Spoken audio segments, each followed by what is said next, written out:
Yeah.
Yeah.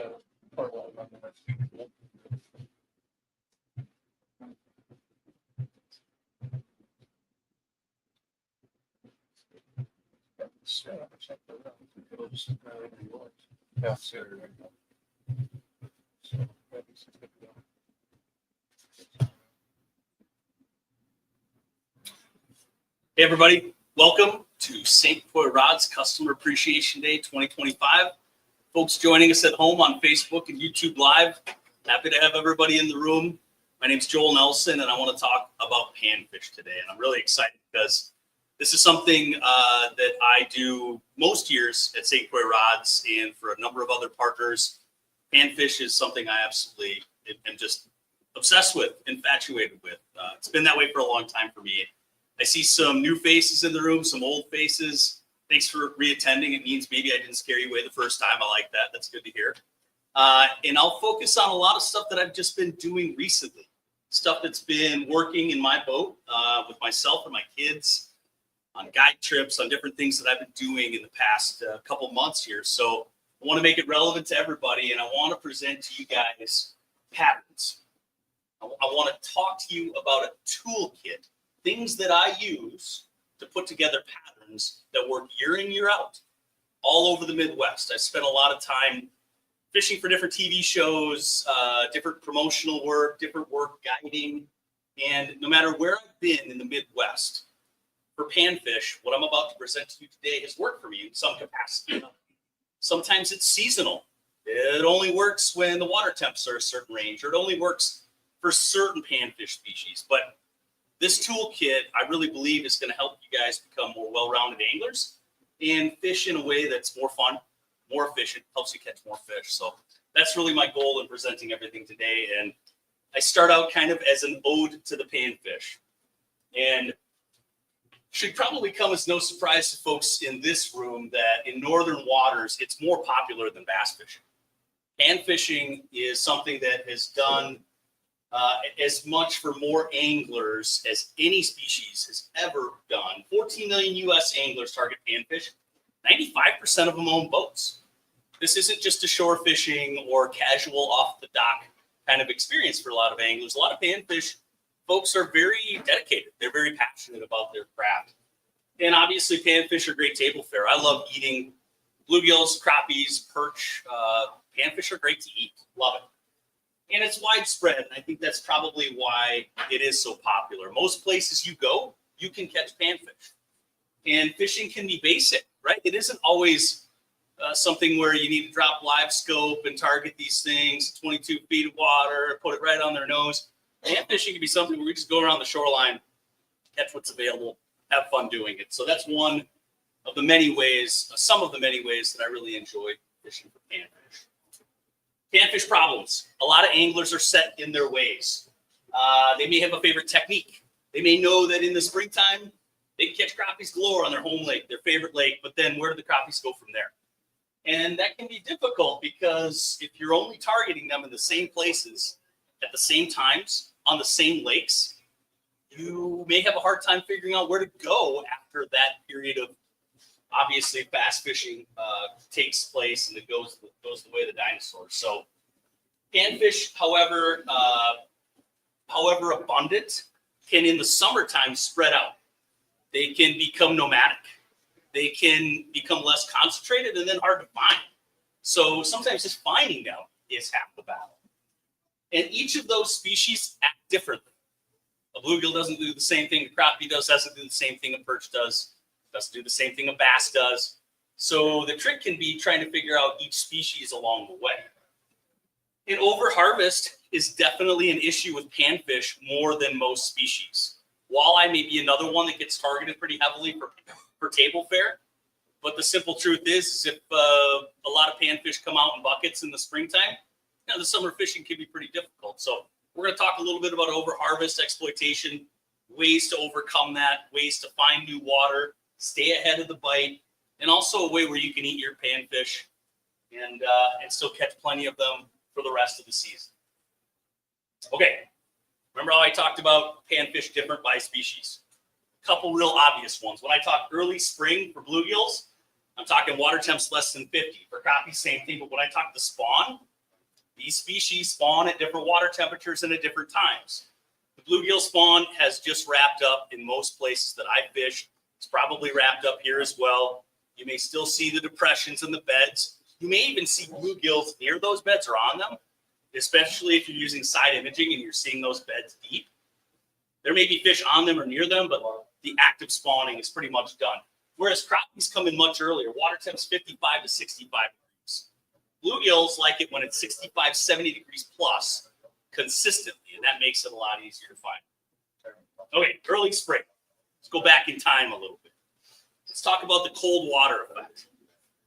With a northern ice out, you've got diminished activity, right? You've got a situation where these fish are probably not going to be as active early in the morning, but in the afternoon, it can be a completely different ballgame. That's why when I'm talking about early spring, I want to make sure that people end up fishing during the best time. So if you go to a lake in the springtime and you only fish in the morning, you may be missing out completely. Happens all the time. Make sure in the early spring you're tackling it in the afternoon. Okay, early spring locations. Where to find these fish? Crappies are moving from their deep wintering holes and they're making their way to some adjacent weedy flats, but gills may be along for the ride, or they may be just a little bit shallow. And depth is relative. I can talk about shallow, or that may not mean anything to you, depending on the lake you're fishing. Some lakes I fish for crappies and bluegills, it's only 10, 12 foot of water. Shallow, what does shallow mean in a 10, 12 foot system? If you're fishing deep natural lakes, well, 10 foot can mean shallow. So keep in mind that when I'm giving these examples, everything is relative. Another thing with spring, cold snaps, scatterfish. Cold fronts, scatterfish in the early spring. Stable, gradually warming weather is what we're looking for. And we're looking for fish that are highly concentrated. That means that they can be hard to find. 90% of the fish at this time of year can really be in 10% of the water. So once you get on fish in the early spring, stay on. This is definitely a situation where you don't want to leave fish to find them in the early spring.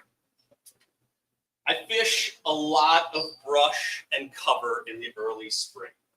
And warm, shallow systems, I fish a lot in southwestern Wisconsin, up along the Mississippi River, Chippewa River, all of the rivers and flowages that dump down in the Mississippi. If they have backwaters, that's some of the very best fishing you will find early. The water's dark. It warms quickly. As long as the river isn't too flooded, overflowing into these backwaters, you've got a warming system and fish that are more active earlier than most other places. And when I talk about fishing bait fish for brush, I am fishing in a very specific way. Typically, I'm making casts. I'm pitching stationary baits. In the springtime, I'm not free swimming plastics quickly. It's a big, it's hard. You get out on the boat in the springtime, you're excited. You're all fired up to pitch plastics and fish quickly like you would in the summer. It's exactly what you can't do in the springtime. You need to spend time pitching bobbers, keeping it in their face, fishing cover, spending time really picking that apart. You see, here's a prime example. I've got a crappie here from early spring. We're just off the edge of the dock. Found a Christmas tree that got sunk by one of the neighbors. Loaded up with crappies, but It's also a little bit of a cautionary tale. Fishing with a trolling motor down, you need to pitch pretty fearlessly. And sometimes you can even use really light braid to do it. Braid can get you out of that brush, but here's the problem. If you hook up with brush in these small isolated areas, you scare the whole school. So what you need to do, work the edges in. So spend time with the boat out.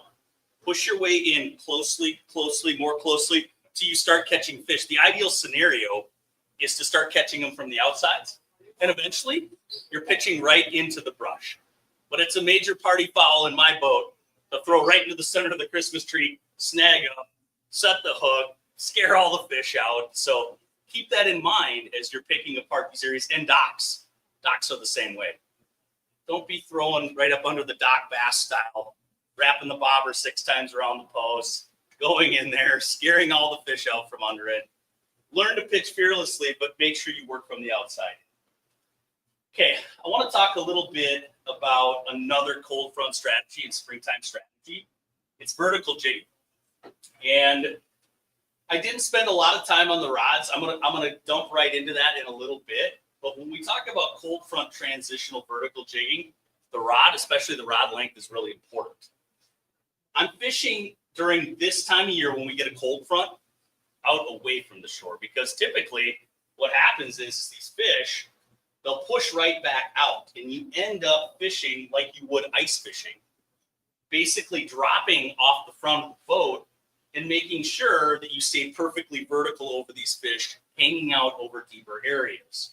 And I'll give you a map that shows you a great example of where these fish can be and how it all works out. Okay, I'm going to switch to the other side here. This is from a real lake that I fish all the time. And what we have is this big basin wintering area. In the winter, this is where these fish hang out. And they'll spend their time kind of milling about this edge of this basin anywhere from 35 to 50 feet of water. Super common. You guys have it up here all the time. Basin crappies, classic happening. As we lose ice and as spring happens, those fish love to take inside turns and use them as a funnel. The same way that a deer hunter would set up on a pinch point in a funnel, a crappie angler should consider their spring fishing in those inside turns on the contours as a funnel. Those fish work up here. They kind of have this pre-spawn transition mode when they're anywhere from 10 to 20 feet of water. And if you've got good existing old weed lines or you've got brush in that area, that's a perfect place to catch them in a cold front, because it's the one place that they'll actually go and spend some time concentrating. But a cold front, let's say we're getting near the spawn, what a cold front will do is push them back out.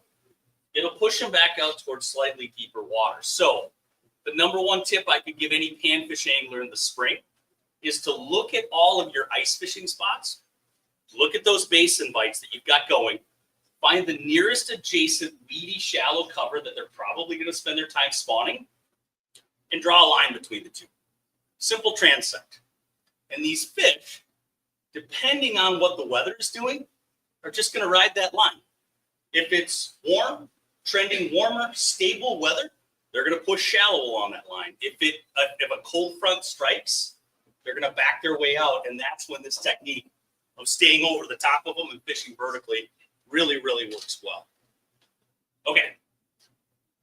If we're talking about the South, like southern Minnesota, where I do a lot of fishing, if we're talking about even further, I've done this successfully in places like Kansas or Nebraska. We're talking about deeper brush piles that you really need to stay precise on top of. So sonar, finding them with side imaging, staying right over the top of them can be super important. And you can also pick them apart with live scope if you want. All right, spring is past. Let's talk summer. Let's talk the spawn. Let's talk about a couple things related to it. Crappie spawn first, we know that. They spawn in back bays and coves, sheltered from the wind. These places warm up quickly, but you got to focus on cover. And reed bed crappies up here, it's one of the best times of the year for fishing. These fish push in. It's extremely heavy cover, and you need to fish it a certain way because everybody knows who's snagged on a reed stock how difficult it can be. The same thing applies as for brush. If you snag up on these reeds, the Fish push out, right? They're a little bit spooky in shallow, clear water. But I'm talking about casting. I'm talking about staying back from these fish. So let's talk about rods a little bit here.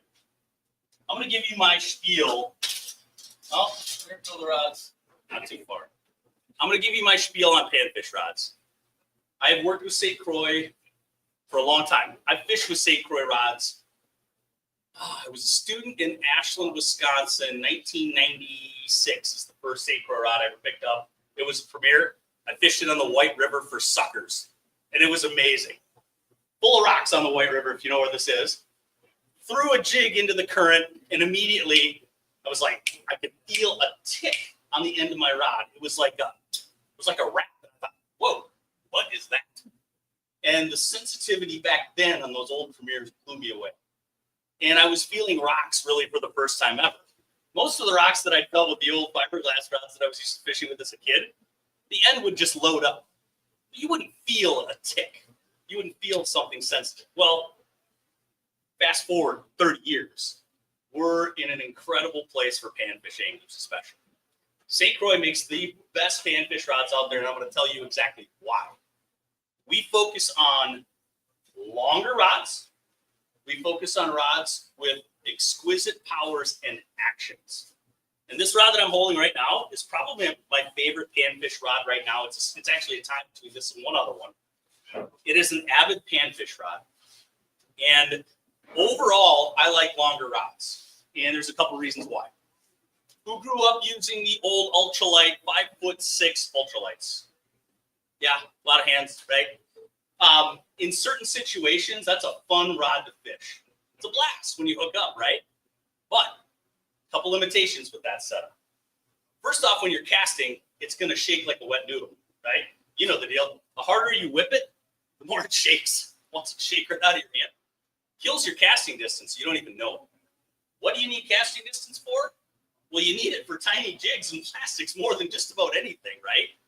So a long rod right out of the gates is going to give you more lob, heave, and ability to leverage a long cast with light jigs, especially in wind.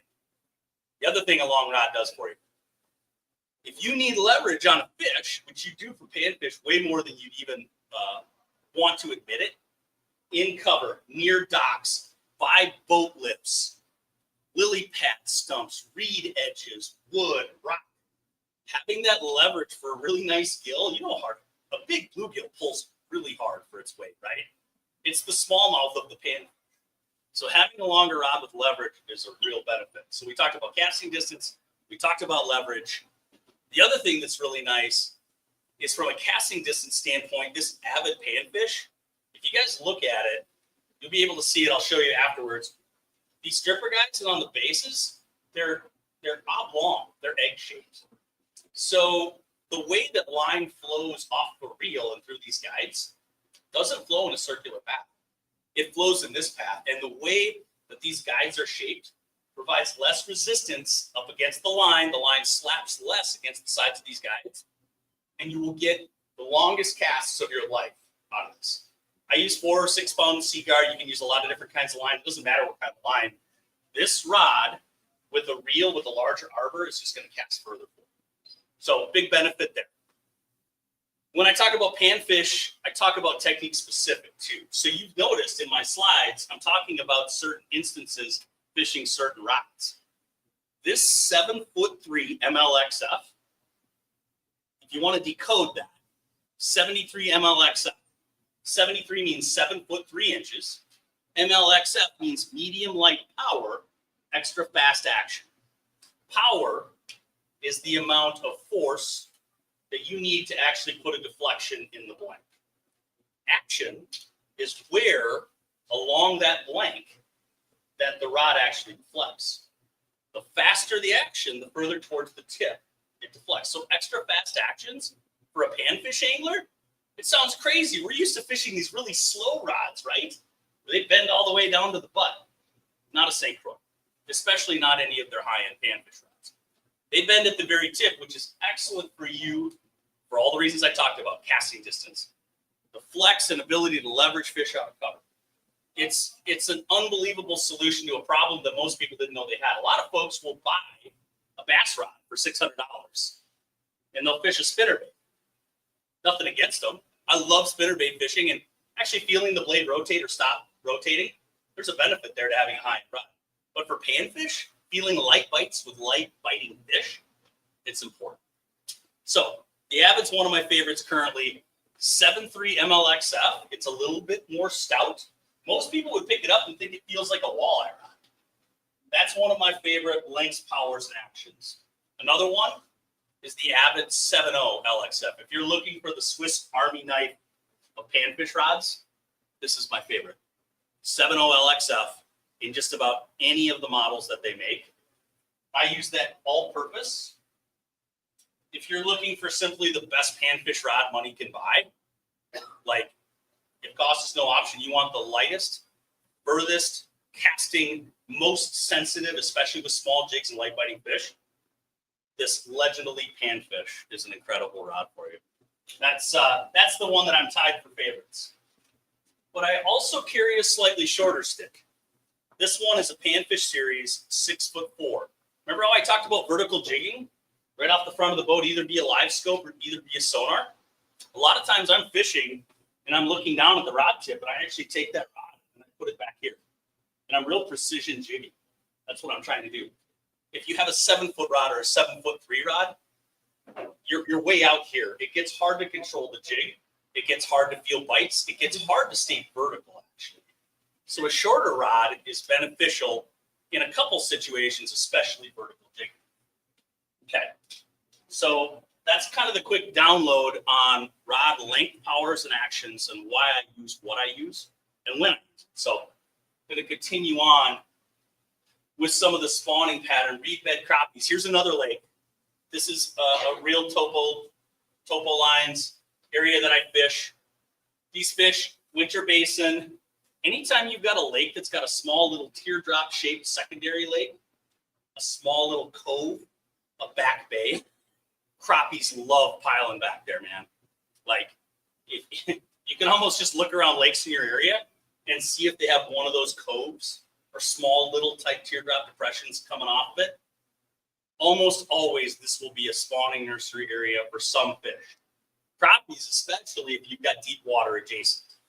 So I spend a lot of time picking through these back bays. Boat control, boat control, boat control. The same is true, like we were talking bait fishing around brush. You don't go plowing through these areas. Everybody wants to, in the springtime, put the trolling motor on 10 and start whipping baits as fast as they can. Opposite approach. We want to slow down. We want to fish our way into areas so that when we contact fish, we can back out. We don't drive right over the top of them. We don't blow them out of the shallows where we need to be. We fish a little more carefully in the springtime and around the spawn. All right. I want to talk to you guys about a technique. It's probably the best big bluegill technique that you'll ever fish. Trophy fish. This is this spring with my son. We fish a pattern called weightless gills. Big fish are definitely going to be on the nests when they spawn. And we're going to talk a little bit about spawning conservation a little bit. But if you're looking for the best bluegill bite of the season, I regret to inform you, it may have already happened. We'll talk about midsummer ones too here in a little bit. But when they're up on their beds, I fish a pencil style bobber with a plain hook and a crawl. Now, some of you may think that's a little odd, especially with the advent of tungsten. It's really nice to have a tungsten jig on the end. Boom, it drops quickly. It sets that pencil bobber up. That seems like the ideal scenario, not during the spawn time. This technique, actually, the bobber doesn't even flip up. I'm fishing just a plain hook and a crawler typically, or wax worms, and that bait sinks so slowly. I mean, it's just seductive the way that it drops. And I'm not looking for the bobber to stick up and go down. I'm looking for the bobber to twitch. If that bobber twitches at all as it's laying flat, immediately you know that you've got a fish on the line. And quite often with the big bluegills, they'll take the bait and they'll run it and you'll see the bobber go off to the side. Okay, no sinker. This is not you don't use sinkers with this technique. Again, you want the hook to slowly fall, and you can still fish it and cover area, right? You can still pitch that bobber out, pull it, let that slow falling bait swing down, throw it somewhere else, pull it, let that thing settle down. It's a really great technique. And I got to share a little bit about spawning conservation. This is my grandpa. 1942 Alexandria area lakes. He was a pig farmer. His hands looked like 2x10s. Massive man. The fact that he can lip those skills, those were true giants. Those were fish well over 10 inches. I don't know exactly how big they are for reference, but like I said, his hands looked like he smashed every one of his fingers with a ball-peen hammer. They weren't long and thick, but they're about this wide. So, yeah, pretty interesting looking back in time and see what our lakes have been. There's a landmark study out of Minnesota that was done out of the Park Rapids newspaper where people submitted all of their catches every week, and you would have gill of the week, crappie of the week, pike of the week. And in the Park Rapids area, which is full of lakes, it's very similar to Park Falls, you saw since the 1930s, 20s and 30s, when they started recording the length of these catches and weight, you'd start to see that bar graph really dissipate in terms of what it would take to win the biggest weekly gill. At one point, it was 12 and change inch bluegills to even scratch top 5. It was 16, 17 inch crappies. Now, 12, 13 inch crappie can get it done. A 10 inch gill every time gets it done. These are rare fish these days, so spawning conservation is really important. And this is the peak of their vulnerability. I shared that technique with you. It is the best technique and the best time to catch big bluegills. But there's a way to have your bluegills and eat them too.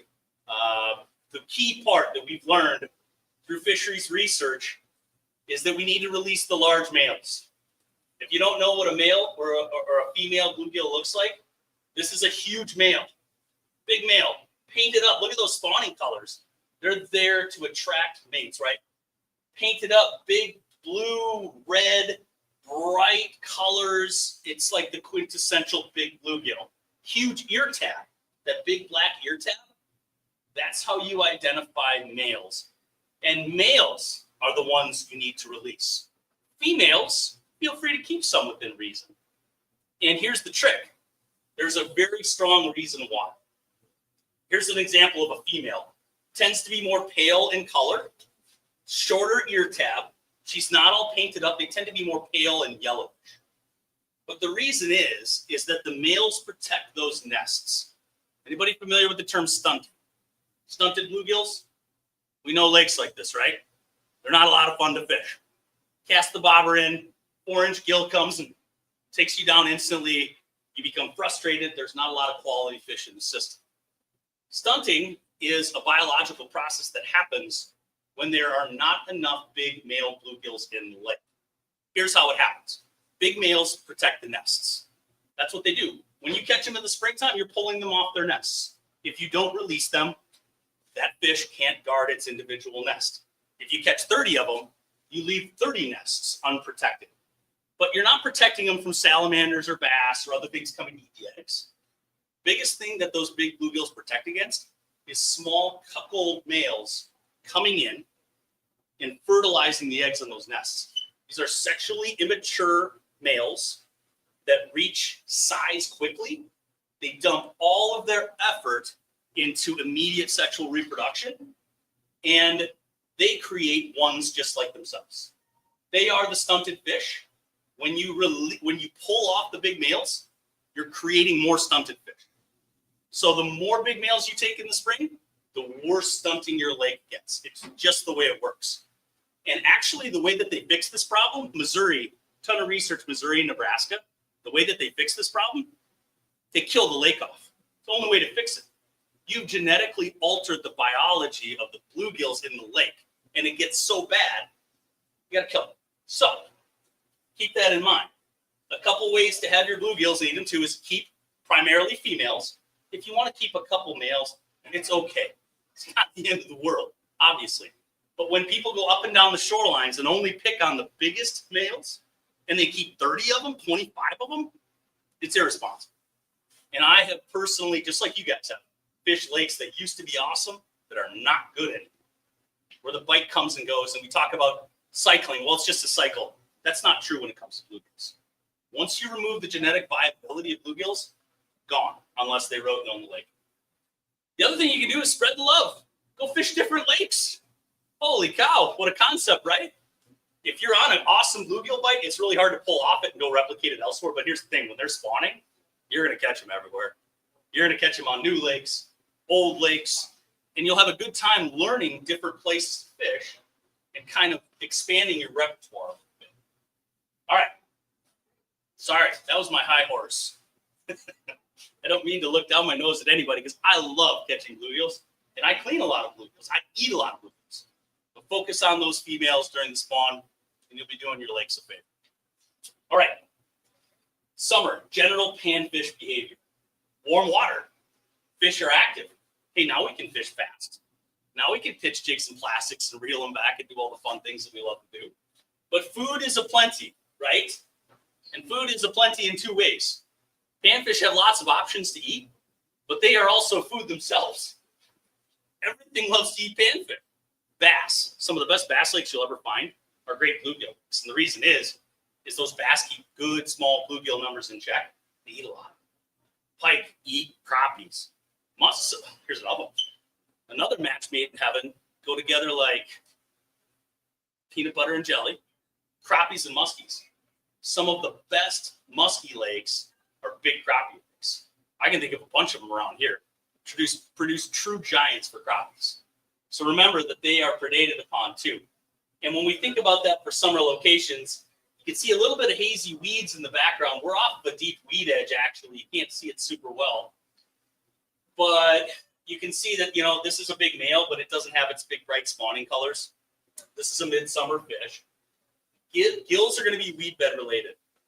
These fish are going to love places with cabbage and coontail. If you don't know what cabbage and coontail looks like, Google that stuff. Those two weed species, those two aquatic plants, are responsible for more of the better bluegill habitat in the lake than just about anything else. And here's the thing. When you find good cabbage beds, you found a walleye spot, you found a muskie spot, you found a bluegill spot, crappies hang off the edge. Cabbage, cabbage, cabbage. It's a great weed species. But crappies tend to be less concentrated, which is frustrating, right? We just got off of this beautiful crappie spawn where they were all in the shallows. We knew where to get them. Now, how do we get them in the summer? Okay. My number one technique is trolling jigs to catch crappies in the summer. This is something that I've conferred with. I've done a write-up for it in Fisherman. I've talked to guides like Tony Roach, guides from this area, guides from out west. Trolling a jig in plastic is like a cheat code to catching crappies throughout the summer. And it can be really simple. If you want to fish off a pontoon, drive to the north wind portion of the lake and let the wind blow you back across it, and just simply throw a jig in a plastic out there and see what happens. You'd be amazed how simple this technique works. But let me dive into it a little bit. And let me say, this is a prime example where that 7.0 LXF is awesome. You want it to be a little longer now, not just for leverage, not just because of casting distance, but you want it to be longer because you want to keep that jig away from the boat and your line away from the boat as you may get blown around and different things happen. So let me explain this technique a little bit. Okay. When you troll jigs, it's a primarily crappie technique, but big bluegills can show up too. And the thing you need to start thinking about is where you want to do it. If you want to catch bluegills, you're going to stay a little shallower towards the weeds. But once you hit July and beyond, I catch a lot of crappies over 30 feet of water, suspended. They are roaming fish. These are fish you've seen on your sonar over the years, and you're not sure what they are. They may look like bait. They're not. They're crappies. They're 5 to 10 foot down in 15 to 40 feet of water. And the thing that you do is you start at the weed line. You put the bow mount trolling motor down. You move anywhere from 0.2 to 0.5 miles per hour. And you can either use the wind to help you do this, or you can put your bow into the wind with the trolling motor down and proceed at about that speed. You take a 16th ounce, a 32nd, or a 16th ounce jig. You want a spread of sizes. Single long cast behind the boat, click the bail over and hold it. Okay, it sounds way too dumb to work, right? I'm sorry, it really does. A couple reasons why. In the springtime, when you're casting for crappies, think about how you're doing it. You're casting out maybe to a lily pad edge or a weed edge. And if you are retrieving it, what are you trying to do? Are you popping it a lot? Are you working it like a bass jig? Most people know. Most people are trying to just evenly reel, and they're watching that rod tip, right? You're watching that rod tip, and you're waiting for that thunk. Feel that thunk. Dude, you set the hook. It's one of the best feelings in the world, right? When you're trolling, you're trying to do the exact same thing. And the reason is crappies have a hard time following baits that do this. Good buddy Jason Durham, guide in Park Rapids. You wouldn't trust a hamburger if it hit the ceiling every time either, right? They want this bait at a real consistent speed. They can follow behind it, they can track it, they can come up and they can overtake it, and it's really easy. So jig trolling inherently puts that bait on a really straight line for those fish to stay below, come up and grab and eat it. Okay, so the only method to the madness is just like if who trolls for walleyes?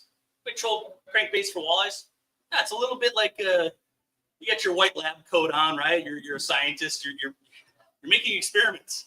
Well, I'm going to try a perch color one. Well, with jig trolling for crappies and bluegills, the main variable is the size of the jig, the weight.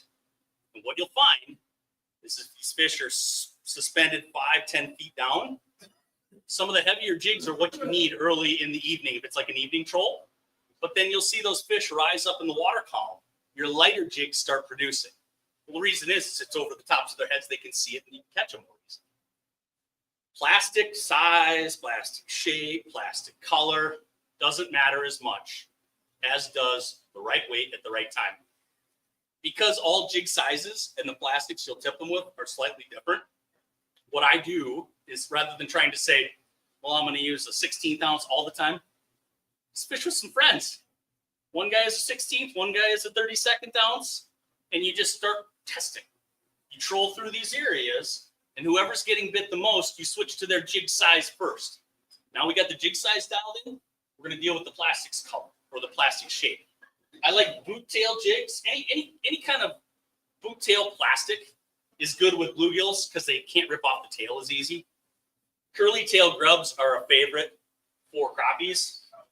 Actually, these Northland thumper jigs with this curly tail work awesome till big bluegills come in and they tear off the tail and makes it a little bit harder.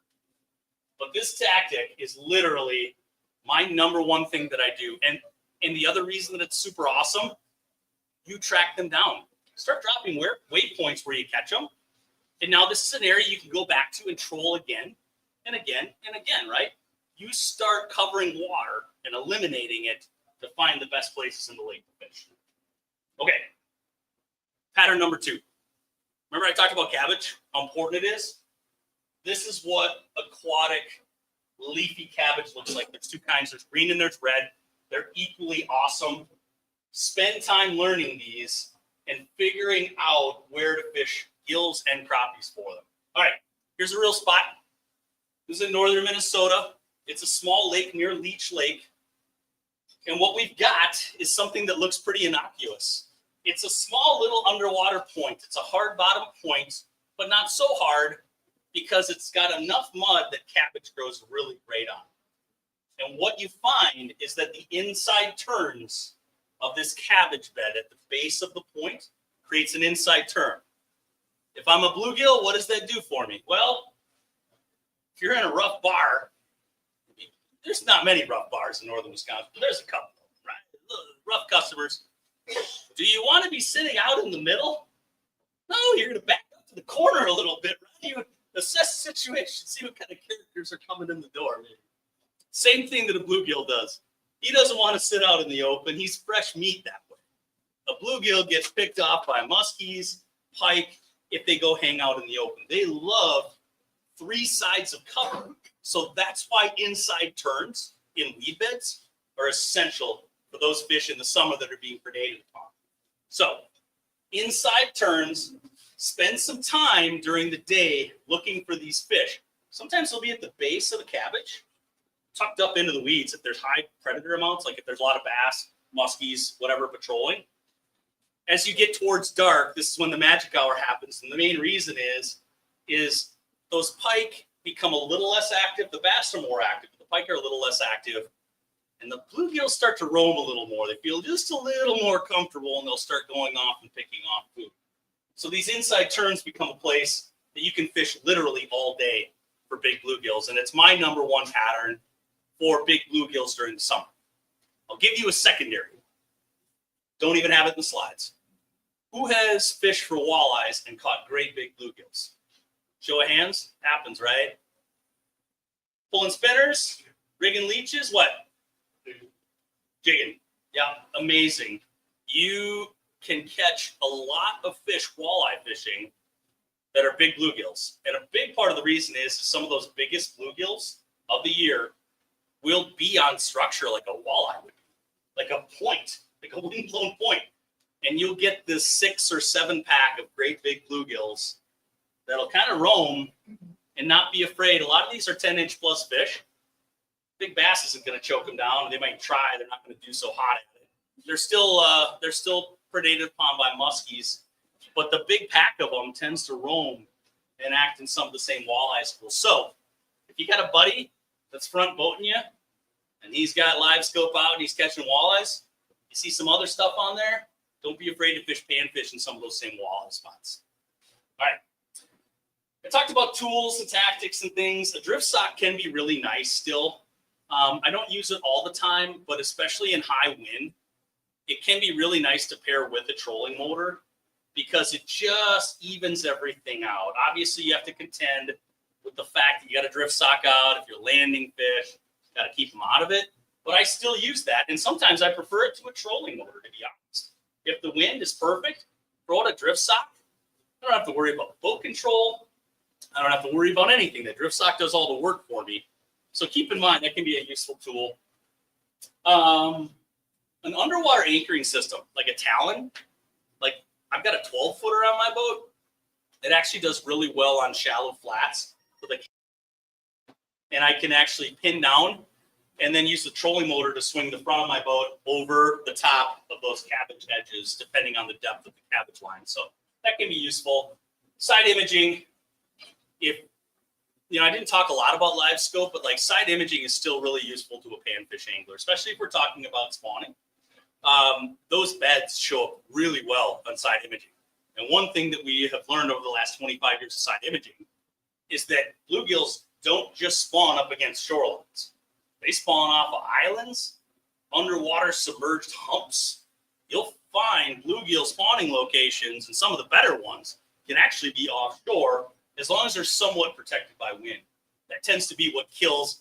If you got a hump blasted by prevailing westerlies, a lot of times you won't find a lot of bluegill beds on boat circuits. All right, net. Start netting your fish. Why is that? Well, hopefully you start catching bigger fish. And when we're talking about big crappies, nothing's more heartbreaking than losing them by the boat, which always happens. It's just they're paper mouth for a reason, right? They're called that. I have lost more big crappies in my life trying to boat flip, go down, grab the line, go down, try to lip it, end up with a hook in my hand, and the crappie swims away. Net more fish. Bluegills tend to stay buttoned up a little bit better, but they fight really hard. So, I don't know, having a net with a rubber, kind of a small rubber net has been really helpful for bluegill fishing, even when I'm not walleye fishing. Bobbers. Okay, I'm going to give you a bobber breakdown. I use a lot of different styles of bobbers, and this spring reinforced some thoughts that I've always had about them that I really want to share with you guys. If you use pencil-style bobbers, they're awesome. They're great for keeping the bait mostly still. They flip up, get a lot of feedback for what's going on. A fish barely touches it. If you're on bottom, it doesn't flip up, right? Like there's a lot of positive feedback from a pencil-style bobber.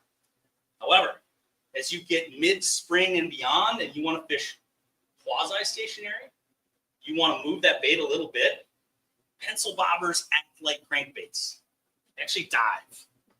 And so when you're retrieving them with any line in the water, and a lot of us are using fluorocarbon these days, fluorocarbon sinks, the line is underwater, you retrieve the bobber, it digs like a crankbait. If I'm trying to retrieve, Northland and a couple other manufacturers make kind of an elongated egg-style bobber that clips top and bottom. That is the best bobber for retrieve. And a lot of times I fish bobbers somewhat actively, pitch them out, and that kind of bobber rides high on the surface, and I can keep it moving, and it'll still dive. If a fish eats on the movement, I can still detect bites that way. So depending on how you use bobbers, you might consider using some of those double clip-on elongated styles as a means to keep the bait moving and still catch fish. So that's useful too. A ruler. By God, start measuring your panfish. Wow. You'll be amazed at how big a bluegill has to be 10 inches. Like a true 10-inch bluegill, bump boarded, tail pinched, no cheating. Like, that's a huge fish. And I think when the spawn comes, because they're so bright, they can be thick. Those big males are so proud and showy. A lot of us tend to keep fish that are already too big, but you'd be surprised at what it takes to grow a 10-inch bluegill. It's a lot. Same thing with even a 14-inch crappie. Somebody says 14-inch crappie, I immediately think it's a 12. And that's just my knee-jerk reaction, because after measuring so many of them, 14, it takes a lot. And for every 100 14s, you only get one 15. You need to catch probably 100 15s before you end up catching a 16 or a 17. At least that's my experience back in my neck of the woods. So other stuff, clothing, rain gear. There's a lot of stuff that I use to stay out on the water a little bit longer. These sun shirts, if you've never fished with them, I actually prefer these. I don't have such a hellacious sunglass line, because I tend to get like this during a lot of the hot part of the day, and that tends to save my ears, which are already burnt like potato chips, my wife says, so she doesn't want to touch them or peel them. They might crumble off and I never get them back. So keep that in mind when you're fishing. All right. One of the last things to talk about, I'm going to have one little section after this, and we'll open up for questions. But this is what my tackle box looks like. Everybody wonders, what do you use? How do you rig? What's consistent? What's common? I use all of these baits, lots of small jigs, couple small crankbaits, plastics of various kinds, clip-on bobbers and slip bobbers. Actually pull spinners sometimes for big gills. Don't tell anybody, but that's a dirty little trick in the weeds. Run an 1/8-ounce sinker, even a 16th-ounce sliding sinker. You pull a walleye spinner, you clip the walleye size hook off, you put on a small octopus hook, and you rig a little chunk of crawler through there. And it's amazing. Some of the best bluegills you'll ever catch, they're in that cabbage that I was talking about. They'll come up and they'll just grab it. You'll hook up and you'll be like, all right, well, now I kind of know where the school is. So it's a great place, a great way to break down a lake as well. Okay. Let's ask some questions if we have questions. Any questions? Okay. If no, go ahead. I have a question about hooks. Yeah. So what size would you recommend for different species of panfish? And what type? It's a dirty trick. Like most anglers, I would say I can look at it and I can tell you. But what I'll do is we'll go in the bait shop and we'll show a few off. Between number 8 size octopus hooks for just most live bait situations, all the way up to 4s for crappies, which is big. But I like a bigger hook for crappies because, especially with plastics, the problem that happens is small hooks get filled. That hook gap gets filled with plastic or bait, and then they go to bite, and you miss a lot of fish because that plastic or the bait itself gets in the way. So a bigger hook gap for crappies for certain, slightly smaller for bluegills. But one of the quickest ways you can select against stunted bluegills is a bigger hook. You'll frustrate yourself. You'll be rebaiting it constantly, but you'll keep a lot of those little fry off at the same time. It's a good question. A lot of jig styles out there. I fish a ton more jigs than I do plain hooks for the most part. So, good question. Any other questions? All right, before we break, I want to talk to you about something that I'm involved in called Onyx Fish. And that's my full-time job. And I'm not going to belabor the marketing points of Onyx Fish that much. But has anybody used Onyx Hunt for hunting? Okay. If you're a hunter, you know how basically key having Onyx Hunt is to figuring out where you go. Onyx Fish is built very similarly. And the biggest thing for panfish anglers is you can actually download it. There's a free 7-day trial. Go ahead and try it out. You don't have to enter a credit card. But I want you guys to try it. You can select for the species you want to catch. Let's say I want to catch crappies. I'm looking for crappies. And let's say I'm looking for fish to eat, crappies to eat. keeper potential. You select that, and it will populate a map with DNR data. This isn't like FishBrain or other companies that it's user generated. This is from DNR catch data, real survey data, and other population survey data. It'll show you where all the lakes that have a large percentage of population as potential keepers for crappies that would be like a 8 to 12 inch, 8 to 11 and a half inch. If you want to find muskie like just where muskies live, select muskies and it'll populate all the lakes that have muskies in them. I was just talking with Steve Heiting earlier on it. A lot of great resources. If you want to catch only trophy walleyes, that's your only game. Select walleyes, select trophy potential. It'll show you only where the DNR has surveyed 28-inch fish or bigger. So it's basically a cheat code to helping you find new lakes. And when I talked about spawning fish, talked about getting out, trying new lakes is the key to becoming a better angler. If you want to get better at your craft for pan fishing, walleye, muskies, you need to fish different lakes. You need to challenge yourself with different structure, different weeds, new areas. That's what makes you a better angler. All the best anglers that I know, they've got lots of plan Bs. So I really feel strongly, obviously I'm biased, but I think Onyx Fish gives you a chance to find extra plan Bs. Use it on a vacation. Something falls through, a bite doesn't work out, have lots of other bites farmed up and ready. And it's got all of the public access information as well. So you click on the public access, you click on driving directions, it'll literally pair up with your car, Apple CarPlay, and it'll take you right to the public access.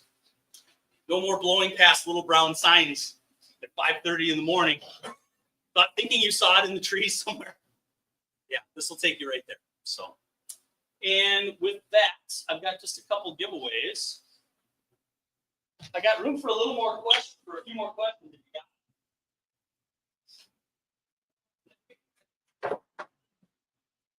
Just go to onyxfish.com. Download that 7-day trial, and that'll help you guys out. Yes. What was that? ONX. ONX Fish. How much lakes have they got on here? Well, it's a lot better now, and we keep getting more data from Wisconsin the more we do it.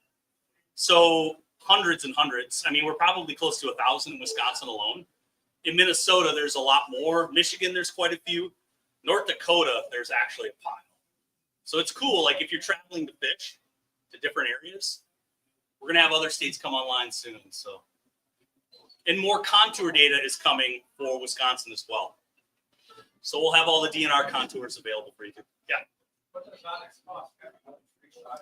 $34.99 a year, and it doesn't matter how many states we go to or how much we improve the app. Be $34.99 a year. Yeah. Is it easy to use? If you who uses Onyx Hunt? Do you guys think it's pretty easy to use? It's a pretty, if you're used to using Google Maps, if you can pinch and zoom on Google Maps and zoom around a map, we think it's pretty simple to use. We've intentionally made it not too busy, right? Not too many buttons to click on. So, well, we're trying our best for old and young, right? The young people will say there's not enough here. Any other questions? Yeah. Will the contour be similar to like the Hummingbird Lake Master House? No, there's a reason why that proprietary data costs a lot more. One Boat Network is a great download. I still use it. So we're not trying to compete with the Navionics. We don't have HD contours in there. Someday we probably will. But at the current pace that we're at right now, we're helping people find new lakes and do what those apps don't do. Those apps don't have any lake information. Their public access information isn't as complete. And they certainly don't have things like weather. Like if you're a muskie angler, all the majors and minors are in there. Your lunar calendar's in there. Barometric forecasts by the hour. What's going to happen? Sunrise, sunset. Yeah, there he goes. He's got it. Nice work. He uses it. He already had it before. We owe these guys hats. Yeah. Who else asked a question already? Anybody else ask a question? Yeah. Now I'm gonna get 100 questions probably. Anybody has anything else? I'm gonna allow the next speaker to kind of come in. Favorite color? Oh, if it ain't chartreuse, it ain't no use. I've heard that. For bluegill, white. And here's why.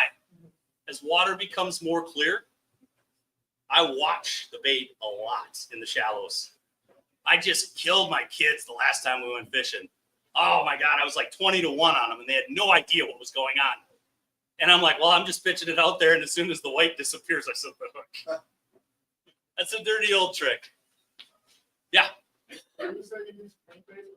Yeah. A lot of that I do for perch. And you are literally imitating minnows like shad in the backwaters. And it's amazing how good for perch a small crankbait can be. I didn't talk much about perch in my presentation, but like if you have good perch lakes, casting a small, one of those mini shad wraps, just deadly for perch. They eat a ton of minnows. That's what they do. Yeah. Yeah, you're next. Yeah. The thing I see a lot in reservoirs is definitely because of the channels, right? These are old rivers. You get more pronounced activity with flow. Like, I don't know how much you're pulling or pushing for water in the reservoirs you're fishing, but panfish do not love current, especially bluegills. So they'll stay off to the sides of those channels in a big way. Because when current starts pulling to the dam, those main areas flush like a toilet. There's actually a fair amount of flow and current and rivers dumping in. So I really look for out of the way places. Makes me fish shallower. I actually have a nice reservoir in my hometown. And I tend to fish shallower and off away from the main channel a lot. Yeah. See if I have more hats. Oh, that one's a dirty one. You don't want it. I'm out of hats. Sorry. Thank you guys. Appreciate it, everybody.